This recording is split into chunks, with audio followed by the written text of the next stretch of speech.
Back with you tonight on In Focus. Two contracts now worth 1.6 billion rands awarded to 5 companies by the Independent Development Trust have been set aside by a special tribunal. The companies which were supposed to implement projects for correctional services between 2011 and 2012 have been ordered to pay back all the profits from the now unlawful and invalid contracts. SIU spokesperson Kaizer Kganyago joins us now for an update on that. So the matter, Kaizer, good evening and thank you very much for your time.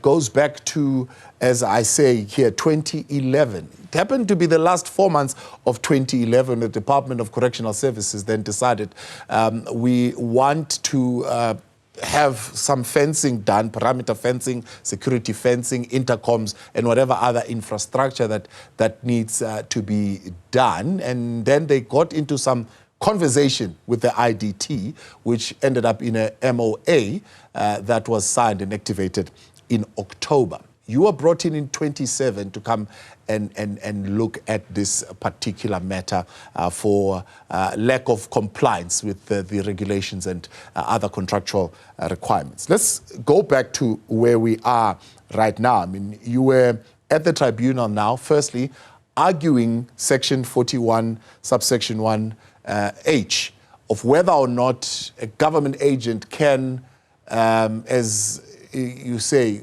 hire another government agent to be an implementing agent. Is that matter now resolved? Thank you very much and good evening to your viewers, Tabo. Yeah, the matter is now, as we have now, has been resolved because now all those contracts have been set aside.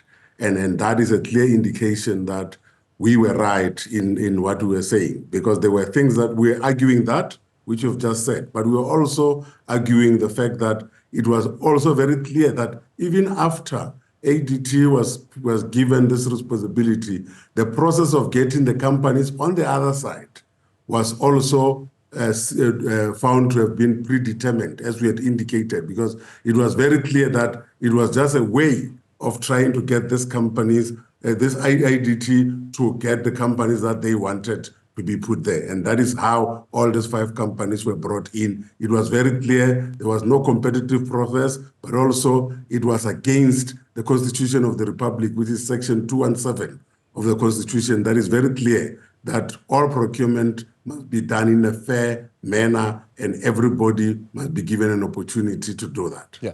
So the Department of Correctional Services not opposing your application.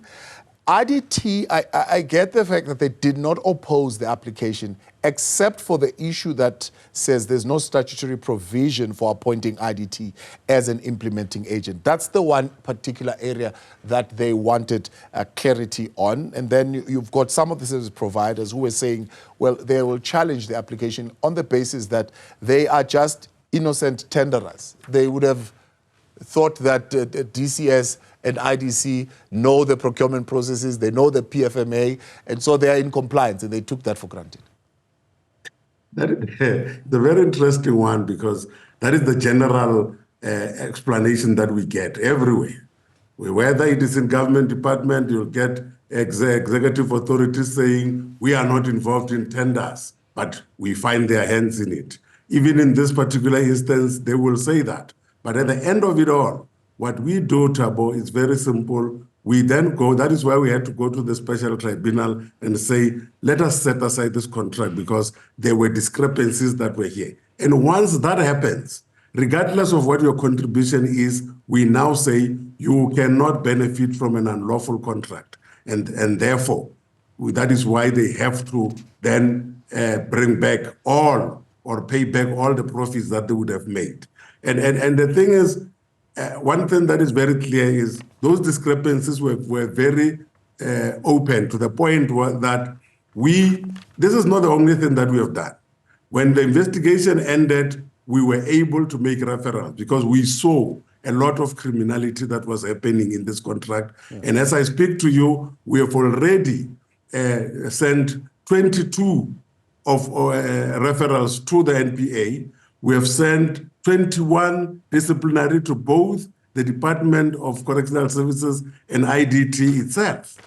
And we have also sent 8 referrals for blacklisting. Therefore, that is an indication that the evidence that we had was very clear, and we had to send it where it's supposed to be sent. Therefore, no one can come and say, no, those people knew what they were doing, we are not at fault.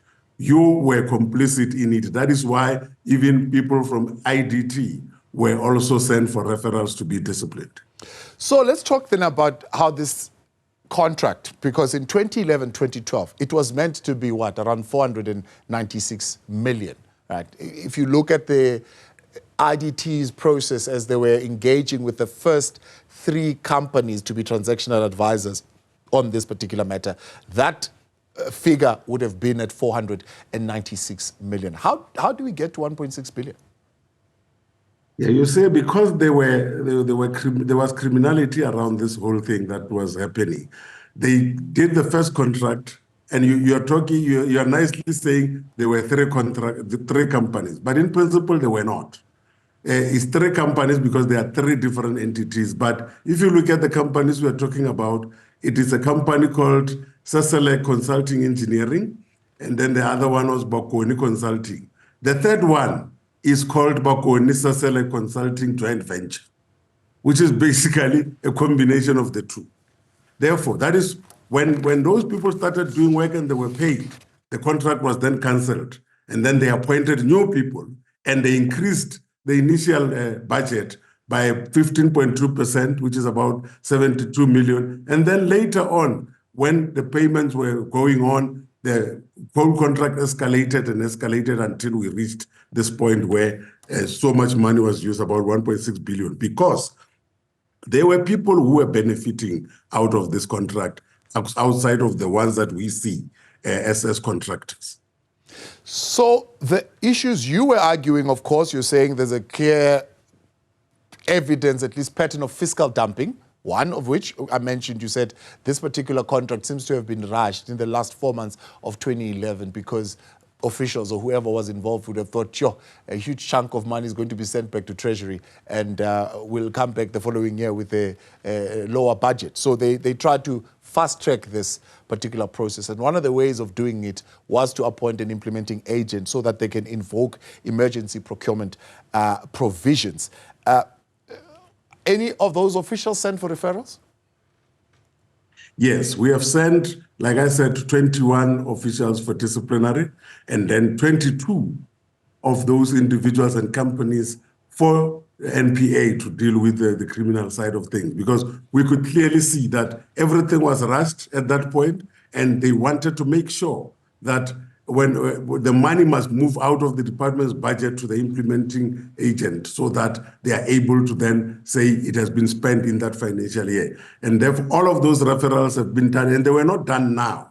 They were done a few years ago to make sure that we deal with that. It's just that this part of the tribunal took longer than we expected, and that was the only leg that was left. And the importance of having it done, because sometimes people would say, why now? This has been a long time ago. The reason why we need to do it is to make sure that this does not rear its ugly head at a later stage. We set it aside, make sure that this contract is now invalid, and then we go and recover the money that is supposed to be profit to make sure that it can go back and be used for what it was supposed to be intended to be used for. So we are back at that point again. I think our last conversation, this is what we were saying. The companies now need to go and itemize every line item, how they benefited, what was profit and what was not, so that you can determine how much they need to pay back. Yes, that is what the order is saying. The order is very clear to say they must now come and open up their books and indicate, come with receipts of all the things that they would have paid money for. And so that we then subtract that and everything. Therefore, if they have given money to people, it is their own problem. We want the money from them. Right. And of course, people always ask, are arrests going to then ensue from this? Obviously, we answer this question all the time at about to say, we have made our referrals. We have got dates of when we have left, send them. And all that we do is to monitor, having this discussion as per our MOU with the NPA to say how far things are, but we will continue to monitor and make sure that the criminal side also take shape and then we can say this matter is done and dusted. But from our side, we have done what we are supposed to do, and now we have reached a conclusion in terms of recovery, because this is the process that we have got end-to-end control over. Kaizer Kganyago, we appreciate your time as always. Thank you very much for coming on, speaking on behalf of the SIU there, giving us an update on that matter.